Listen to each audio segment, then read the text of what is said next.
Welcome to Carolina Sculptor Studio. Video number 168 of the Virtual Stone Carving Apprenticeship. My name's Clint Button and I'm a granite sculptor.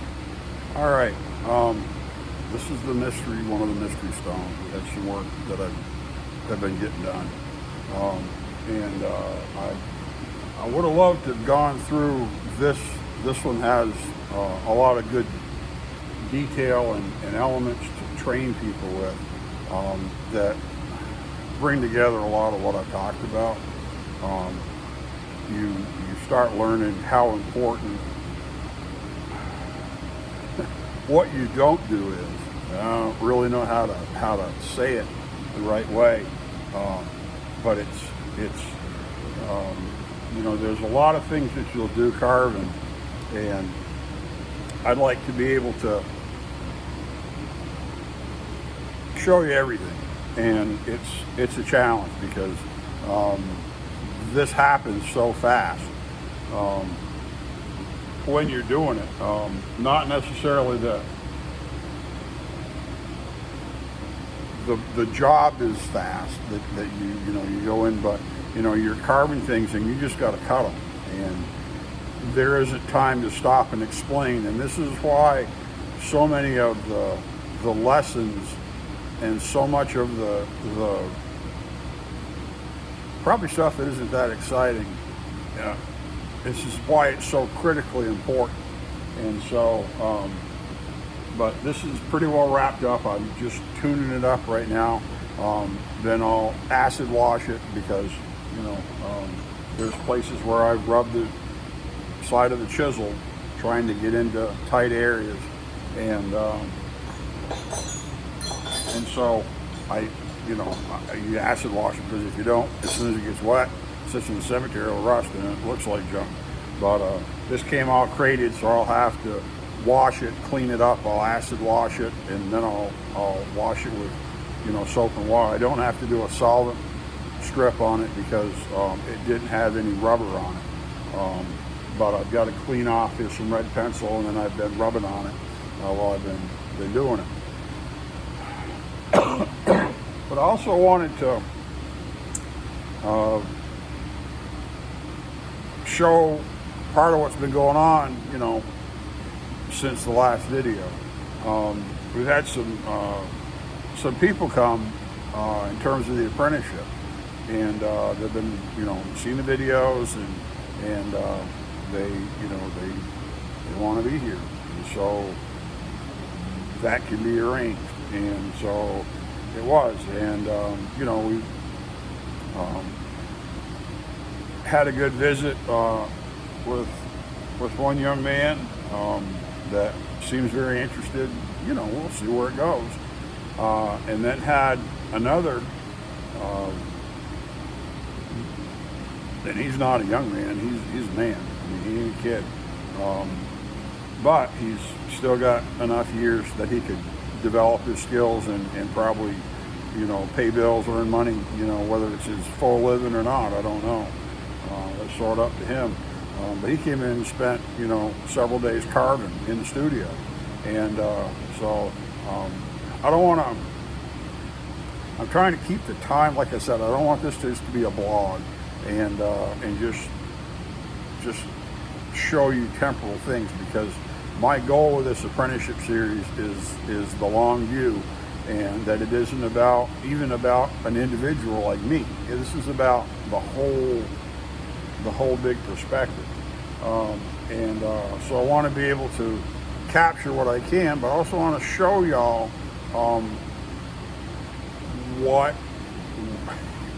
why it matters to do the things I say to do.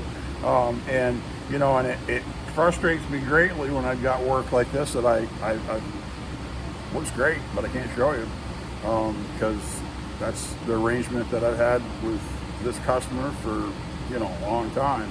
And so you got to be able to I don't know, there's a lot of artists that are very they have to sign their work, and they have to be dramatic to a point with it.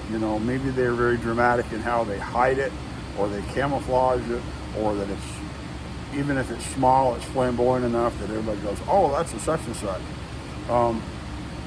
When I go to the cemetery and see anything that's been cut in the last, 20, 30, 40 years, really in the last 25 years, I pretty much know who cut it because I know what their work looks like, and I can backtrack it. Even if I don't know for certain, I can narrow it down to one or two people because my work has influence, obviously, from my sculptor, from my master, from Gary, and how you finish, lips and faces and hands and stuff like that. But for the most part, I can look at stones and tell who did it because I've educated myself and I know. And you've got to be able to step back and put all your talent and ability into a piece and then ship it out and step away from it. Your name's not on it. Nobody's out there ringing the bell for you. I mean, some work I do, yeah. I mean, it's published and the industry magazine that I'm in the most, they called just recently. Want to know if I had something put in because I hadn't sent anything in, and connected them with companies that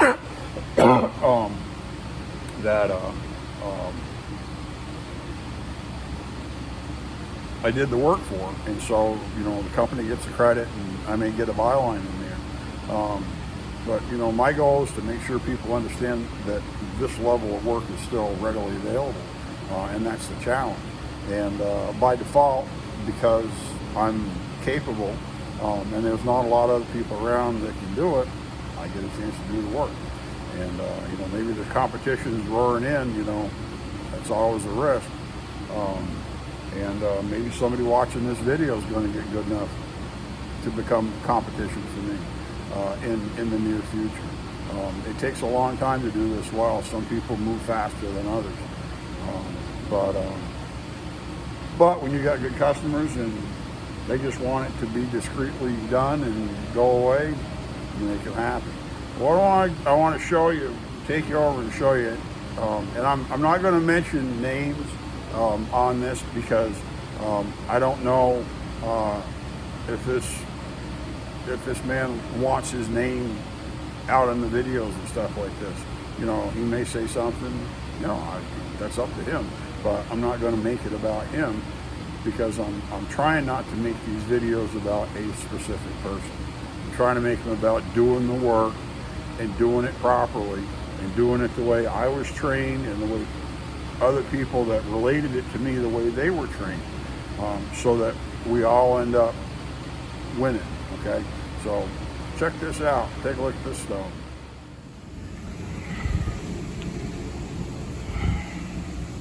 Now he's been working in marble. That's his profession, and so that's what he cuts. And we were fortunate, very fortunate, to pick up a marker, and this actually was this is a military spec like you get from the VA, and they had, when it was lettered, it was done improperly, and they got the dates wrong. But I wanted to show you. So when you have a stone like that, it's critical. You can't. It's got to go away, and so. And there isn't really a market to sell this style stone because they're identified as a military stone. But the first thing I had him do was panel it, cut the panel off to get rid of the lettering, and had to strip all of it off. So we developed a border, and put some red pencil lines on it, and I had him take off just enough to clean the letters, and it ended up being, I don't know, around 3/8 of an inch. It wasn't very much. I don't think it was quite half an inch. And I had him panel the stone, and he paneled it off, and this is where he paneled it to, the face of this cross. And so we talked about other things, and we were gonna, get some hands, praying hands off the wall or something. I wanted him to carve something and do something very deliberate. He's only here in studio working for 3 days. So he had 3 full days to work, and you know, and here it's hot in South Carolina. And he understands heat, but it's still it was kind of hot. So,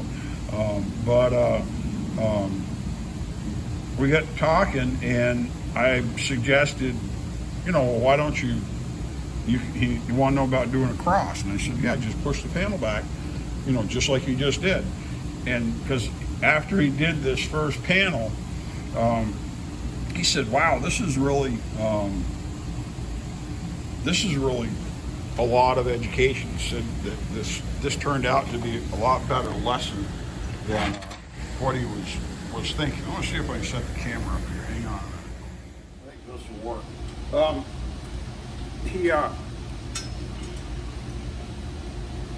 He did the panel, and I told him, I said, this is an exercise that goes right back to squaring the block, okay? Because the block is just doing, squaring a stone is just doing 6 panels. So, and then having them, you know, agree to each other in a certain arrangement. And I said, this is something that will teach you how to prepare your stone and finish it. And, you know, you don't have to have anything fancy for a piece of stone. You can do this on any piece of stone, and you can panel it and then push it deeper, panel it again, and panel it again. You can take a piece of stone like this, that's 4 inches thick, and you can cut, you know, half a dozen panels very easily, and work on developing your sculpture, your board, and everything. This sculpture is ramped quite a bit. There really didn't drop. I wanted him to get a little bit of exposure to it, but I wasn't too concerned because he didn't have a lot of time. And so, but after he paneled it once, you know, I was sort of working on my stone, you know, just over there, and was watching him through, you know, as I was working. And when he paneled it the second time, it went really fast. I mean, he blew right through it. It didn't confuse him, it didn't frustrate him, he just kept working, he did a great job. And he said that was a lot easier. Boy, the second one came together so much faster. And this is why I keep pushing the basics. You can carve a really nice piece and then have a ground or a background that's all crooked and wonky and it looks like crap because you don't know how to, you're not in control. You know, an awful lot of people, the only flack they get is, let me turn that suction on. Okay. The only flack they ever achieve on a stone is they grind it, and they take a grinder and they scrub on it and scrub on it and scrub on it until it's kind of flat, and that's really all they can do. And that's really that's a real testimony to what somebody can do, and what they can't do, or what they're too lazy to do. And I don't know where to draw the line in that, because sometimes it's a little bit of all of it. I mean, when you do a panel, when you do anything, at some point you got to quit. But if you quit before you even start, or you never really try seriously, then you know, you gotta do a good job. So I told him, I said, you know, you can get a piece of rough stone and panel it, and then panel it again and panel it again and panel it again, and practice being in control. You know, I showed him showed him how critical it was. You know, he tried some marble. He did marble, and he tried some granite as well to see how different they are, because he's used to working with marble. But I showed him about, you know, axing the panel down with a wide scraper, with a smooth chisel, as he was preparing to finalize it, and how critical it was to have all of his lines parallel, that they didn't bend, you know, all the way across stone. You're axing it and you're holding the chisel a certain way. You want all your lines to be parallel and straight, and then when you turn it 45 degrees, you want all those lines to be parallel and straight, and not wander. And you learn tool control, and you develop time on the tools, and you develop memory, muscle memory. You know, you can you can tell when something is right or isn't right. You can feel when the chisel starts getting dull and it's just not producing the same.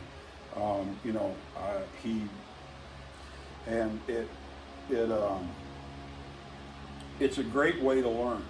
And then when you are doing ornate work, you know how to hold the chisel. You know how to throttle the hand machine and get it just to the right level, right speed, whatever. And your work goes faster. So don't think that you have to have a glorious design, some big fancy composition. Oh, and I got to do a really important angel, and she's got to have all these details. No, do a perfect panel. You push it back and do a cross. See, I told him that an easy thing to do if he had full stone to work with, or before he did this panel, would be to carve there's an icon that's the cross and crown, where the cross is around the crown. The crown is around the cross. It circles across, and that gives you a chance to carve something raised. That'd be full height, and then you have to do the panel for the cross, and then you sink it to do the background, because that's the order of operations that you would do. Is you would have to create a panel for the cross. Then after you did that, you would push the background back further to create the cross. Versus someone that is naive, meaning that they're that's not a slight. That just means they haven't been taught. Okay, someone that doesn't know how to do finishing work or the proper order of operations, they would try to actually carve the cross, and I've seen it before. Okay, so this isn't my hypothetical. I've seen people try to do this. They'll cut out the cross and then try to push the front back, and you spend all your time chasing little chips on the edges. It never looks good, and that's the kind of thing you have to be able to do, like bulletproof, to have it perfectly flat. Even if some of the jobs, the crosses are at an angle, and so you have to be able to tip that panel in the stone. And so that panel work, learning how to panel really, really matters. And when he did, the second panel here, he was really happy. See, I can really see a big difference in what I did. He went home and he started working on the piece that he's been working on for quite a while. He's been doing some pointing work, but was really happy with what he did, because he came here and he didn't waste my time. He came here with a really strong, he spends a lot of time watching the videos. We've talked a number of times. He's had very specific, very well articulated questions, because he watches the videos, and he's not asking me, dumb basic stuff. He's asking me good questions that, I know that he's been paying attention and he's been trying. And so, I hope that happens the same with more people, because that's why the videos are there. They're there to make it easier for anybody to just learn how to do this. But I'm very close, wrapped up on this job that's got to ship out. I'm going to. I got to go and the stone will have to go back, and I got another thing video-wise. I don't know what I'll be able to do with it, but I don't want to get ahead of myself. But it's pretty interesting in terms of me, and what I like. This isn't something that's documented, okay? And I don't know how to put that together in the right way, other than to say that this is a very incidental field of work. This isn't something that's,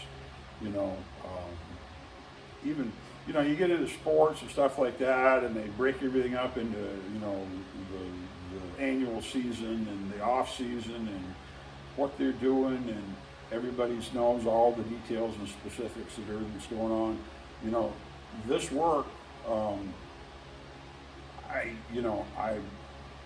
there's a really good chance that just by virtue of doing these videos and having this much video content on the computer, this is probably one of the most significant archives of anybody that's ever done this work. And I'm talking granite sculptors, I'm talking about art sculptors and you know, they work in marble or do whatever they feel like and say it's what they meant to do all along. Talking about professional sculptor like what I do for a living. And that wasn't what I started it out to do. I didn't want this to get lost. But the old men that came before me just worked. And they had some recognition, but not anything overwhelming. And there's a responsibility that each of us has in order to keep it from disappearing. And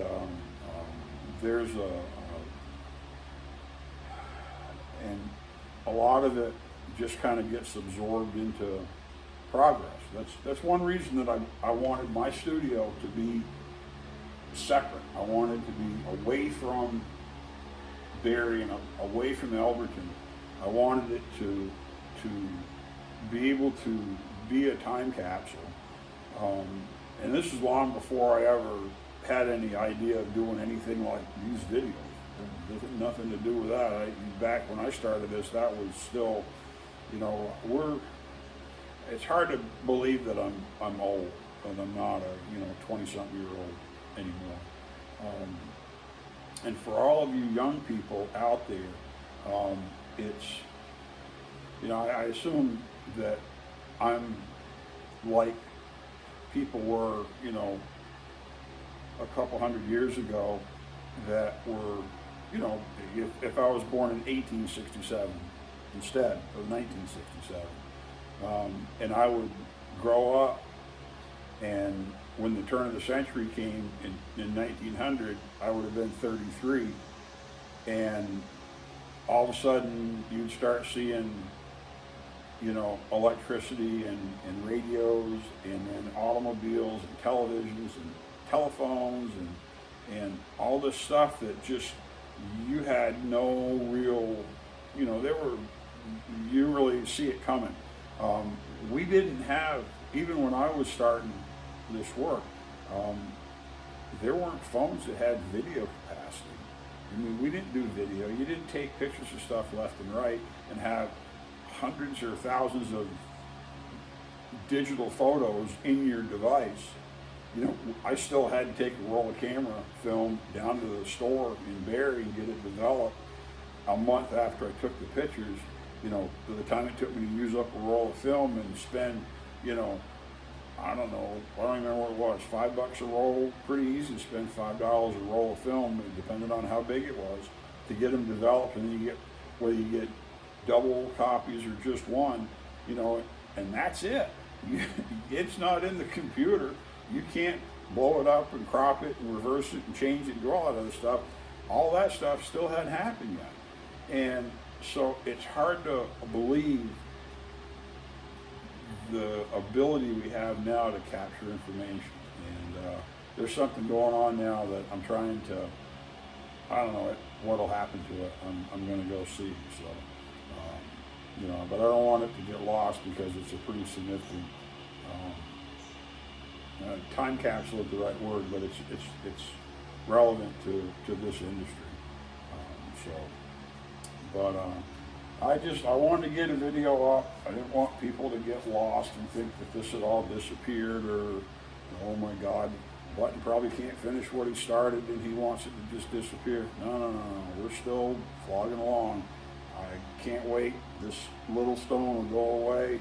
The other stuff is already done. I got to put this up, and then I've just got to cast that bust so I can get back to really carving on this angel, because I'm looking forward to carving this big angel. I'm ready to really do it, and I think I've got things a little better situated now, schedule-wise. So for right now, I think I can do it. And I want to get this, because this has got to get cut out of here. This has got to go away. And, but I wanted to come in and do a short video, talk about the apprenticeship stuff a little bit, and how basic work like this, you know, this cross in this panel, in this niche that's, you know, it's maybe 3/4 of an inch deep. It's not an inch deep, and it's marble. And this is somebody that's been carving. He brought his own hand machine. He's been carving with hand machines for a year or so, and so he had some familiarity with the tools. He had his own chisels. He had all that stuff. It wasn't like he was coming here and he never touched it. This was 3 days for him to do a panel, and then lay the cross out, and then sink it to do another panel. And you know, he had quite a few hours in it. Would it take me that long? No, but I've done this a lot more. But you know, that's something in marble that somebody could do. If he was trying to do this in granite, I don't think he would have got anywhere near this far. He might have paneled where the cross is going to be, and then sunk the rest of it separately instead of making 2 full panels. But that's the kind of progress that, you know, somebody's going to make. And we talked about what he was going to do, and was fortunate to get a piece of marble that he's real familiar with, you know, something very comparable to what he uses at home, and then so he could dive right in. But you got to meet everybody where they're at, because he knew certain things, and then there were other things he hadn't really done yet. He hadn't done anything like this yet, and now he's glad he did. So you know, and different people, you know, people are coming to studio to actually put hands on tools. You know, and if they want to carve stone and do something, everybody's in a different place. That's why there's not a standard class that I have or anything. I'm not into that. I'm not doing this to make friends and have a group of people that get together and we all drink fancy coffee or fancy beer, and we tell stories about stuff, and we don't really accomplish anything. This is work, okay? And so he came in and worked beside me while I was working on customers' work, and he had a really good few days, and I expect he'll be back. And so try to meet people where they're at and see what they're able to do, and we'll go from there. So, but anyways, my name's Clint Button. I'm a granite sculptor here at Carolina Sculpture Studio with a Virtual Stone Carving Apprenticeship. Thanks for coming in.